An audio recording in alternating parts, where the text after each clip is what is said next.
Hello नमस्कार दोस्तों, हमारे डेली एग्जाम अपडेट में आप लोगों को बहुत बहुत स्वागत है। दोस्तों, अगर आप इस चैनल पे नए हैं तो इस चैनल को जरूर से जरूर सब्सक्राइब कर ले, लाइक और शेयर जरूर करें, क्योंकि आप लोगों को इस चैनल पे टाइम टू टाइम अपडेट आप लोगों को दिया जाएगा। तो दोस्तों, आप लोग अगर स्कॉलरशिप 10 या 12 का भरे होंगे तो आधार सीडिंग कराना जरूरी है। तो आधार सीडिंग क्या है, इसकी जानकारी हम इस वीडियो में बताने वाले हैं। तो इस वीडियो को शुरू से अंत तक जरूर देखें, स्किप नहीं करें। तो दोस्तों, आप लोगों को बता दें कि आधार सीडिंग क्या है। तो अपने बैंक खाते से आधार को लिंक कराना तो आप जानते ही होंगे कि आप अपने बैंक से कैसे आधार को लिंक कराते हैं।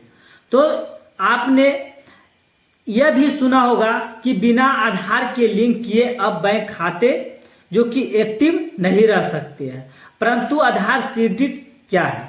आधार लिंकिंग तो है कि बैंक से आधार कार्ड को लिंक कराना, लेकिन आधार सीडिंग क्या है, इसके बारे में आप लोगों की इस वीडियो में पूरी जानकारी हम देने वाले हैं। जैसे कि आप लोगों को बता दें कि इस वीडियो में जो कौन कौन से पॉइंट कवर करने वाले हैं, तो आप लोगों को पहले बता दें कि आधार सीडिंग क्या है, आधार सीडिंग का क्या अर्थ होता है, आधार सीडेड क्या होता है, बैंक खाते से आधार सीडिंग क्या है और आधार सीडिंग क्यों कराना आवश्यक है।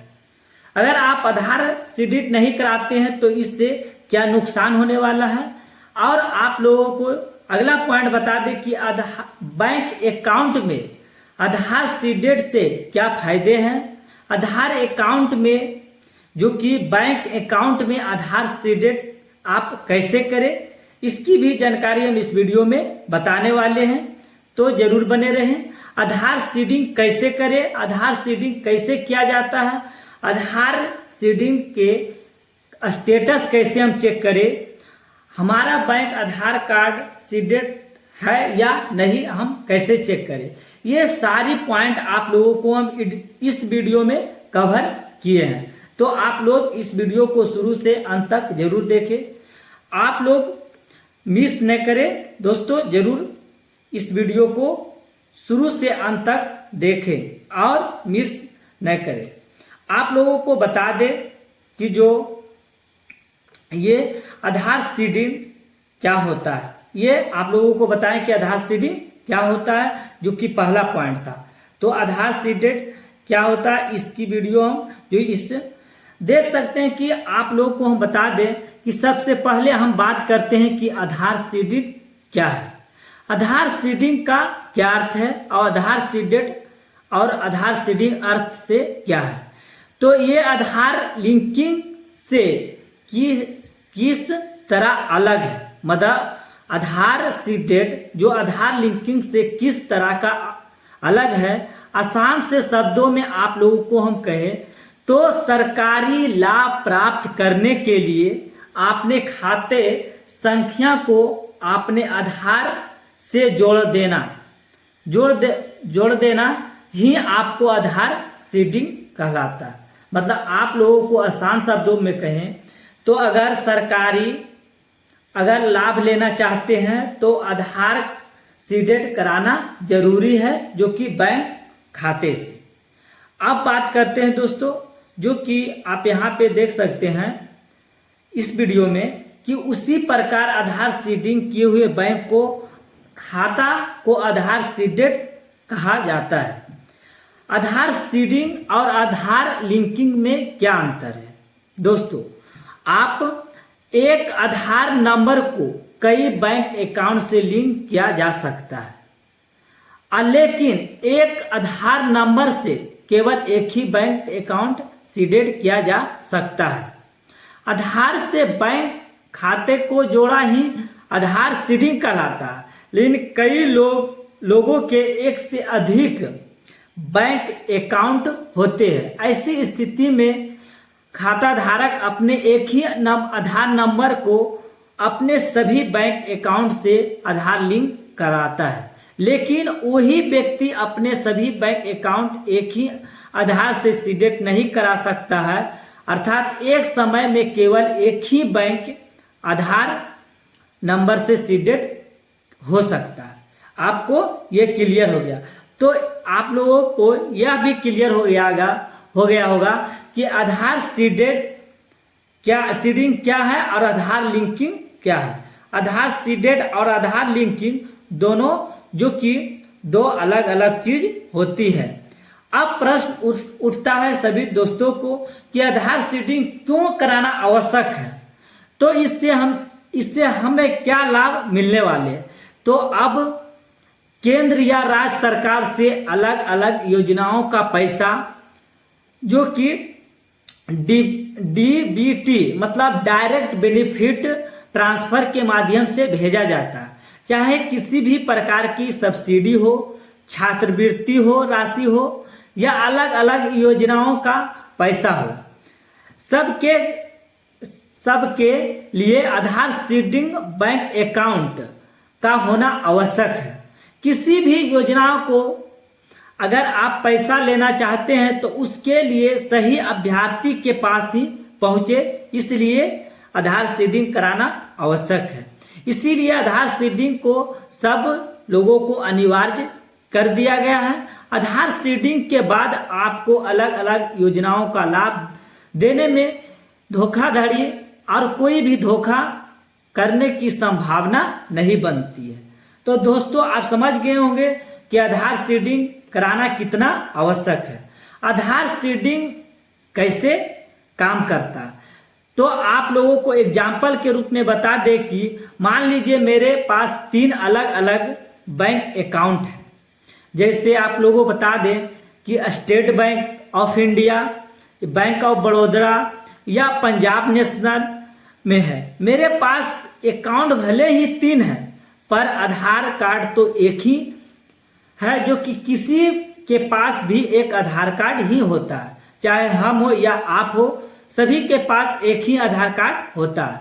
आपने तीनों अकाउंट को खुलवाते समय जो मैंने आधार कार्ड और पैन कार्ड का फोटो कॉपी दिया था, मेरे तीनों बैंक अकाउंट मेरे आधार कार्ड से लिंक है।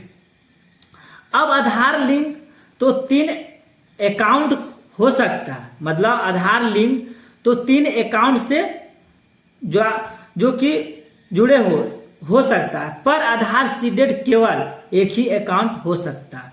तो मैंने क्या करें कि आपने स्टेट बैंक ऑफ इंडिया के अकाउंट से आधार सीडेड करा लिया, या इतना करने के बाद अब मैं जो भी सरकारी लाभ लेने के लिए फॉर्म भरूंगा, चाहे वह फॉर्म स्कॉलरशिप का हो या सब्सिडी का हो या किसी भी सरकारी योजनाओं का लाभ लेने के लिए फॉर्म भरते वक्त आधार नंबर देना आवश्यक होता है, अपना अकाउंट नंबर भी देना आवश्यक होता है। तो इस फॉर्म में चाहे मैं अपना कोई भी अकाउंट नंबर डाल दूं, पैसा स्टेट बैंक ऑफ इंडिया के अकाउंट में ही जाए, क्यों नहीं, लेकिन क्योंकि भले ही मेरे पास पीएनबी और बैंक ऑफ बड़ौदा का भी अकाउंट है, मेरे पास आधार अकाउंट सीडेड अकाउंट केवल बैंक ऑफ बड़ौदा का ही है। इसी प्रकार आप समझ सकते हैं कि आधार सीडिंग कैसे काम करता है। और आप लोगों को बता दें कि आधार जो अकाउंट से आधार सीडिंग कराना क्या फायदा हमको मिलने वाला है, ये भी बात आप लोगों को क्लियर हो जाएगा। अब ये सवाल भी उठता है कि बैंक अकाउंट में आधार सीडिंग कराने से हमें क्या फायदा मिलते हैं। तो इससे फायदा यह है कि किसी भी सरकारी योजनाओं का लाभ सही व्यक्ति को मिलता है। आपको मिलने वाला लाभ आपके नाम से कोई नहीं ले सकता है, इसीलिए आधार सीडिंग कराना आवश्यक है। और आधार सीडिंग कराना भी फायदेमंद हो सकता है, क्योंकि किसी भी तरह का सरकारी फॉर्म भरने में आधार नंबर डालना आवश्यक होता है। आप चाहे हो छात्रवृत्ति का फॉर्म भर रहे हो, आप किसी भी फॉर्म भर रहे हो, जैसे रेलवे ड्राइवर का या रेलवे ग्रुप डी किसी भी प्रकार के भरते हैं तो आधार नंबर देना आवश्यक होता है। और आधार से बैंक को सीडेड कराने की प्रक्रिया में जो बैंक होते हैं वह पूरी तरह जांच पड़ताल करने के बाद ही आपके खाते में आधार की सीडेड के अनुसार ही पैसे भेजते हैं, क्योंकि पैसा इतना आसान नहीं है कि सभी को भेज सकता। तो आधार सीडिंग का सबसे बड़ा फायदा यह है कि सरकारी योजनाओं का पैसा उसके सही लाभार्थी के तक पहुंच सके, मतलब जो इसका लाभ लेना चाहते हैं उसके पास पहुंच सके, धोखा ना हो सके। इसलिए आपको आधार सीडिंग कराना आवश्यक है, किसी गलत व्यक्ति को नहीं पैसा मिल जाए, इसलिए आवश्यक है कि आधार सीडिंग जरूर कराएं। और आप लोग समझ रहे होंगे कि जैसे अभी चल रहा है NSP स्कॉलरशिप, ये जो इसके लिए भी आधार सीडिंग कराना जरूरी है। मैट्रिक इंटर पास करने वाले छात्रों को लिए जो पैसे मिलते हैं इसके लिए भी आधार सीडिंग कराना जरूरी है। और जो भी छात्र जैसे मैट्रिक 2024 में पास किए हैं उनके लिए भी जो कि ये जरूरी होता है कि अपना मतलब आधार सीडिंग जरूर कराएं। अब बताएं कि आप सोच रहे होंगे कि आधार सीडिंग कैसे कराएं। अब ये भी सवाल आप लोगों को उठ रहे होंगे कि आधार सीडिंग कैसे करें और आधार सीडिंग कैसे किया जाता है, बैंक खाते में आधार सीडिंग कैसे किया जाता है।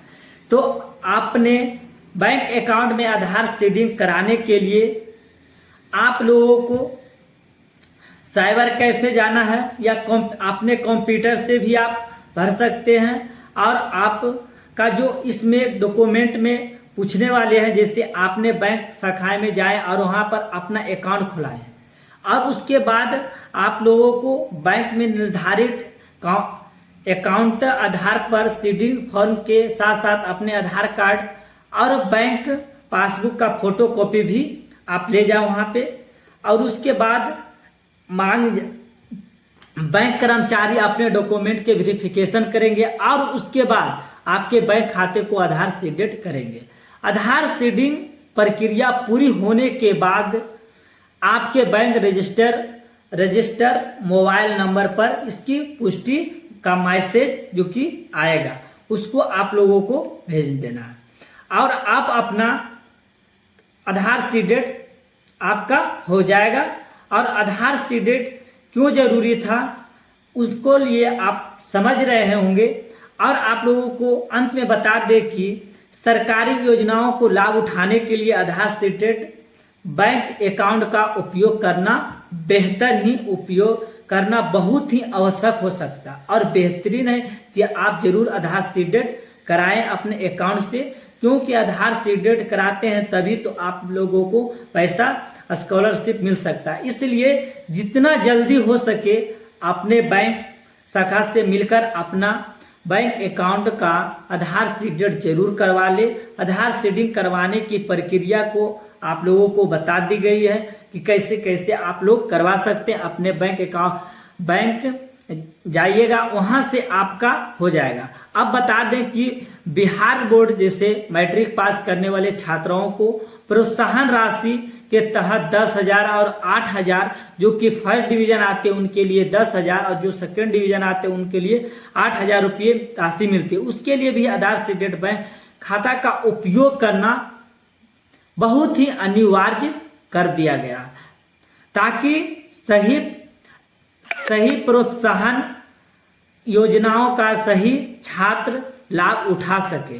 तो यह वीडियो आप लोगों के लिए बहुत ही बेहतर होगा।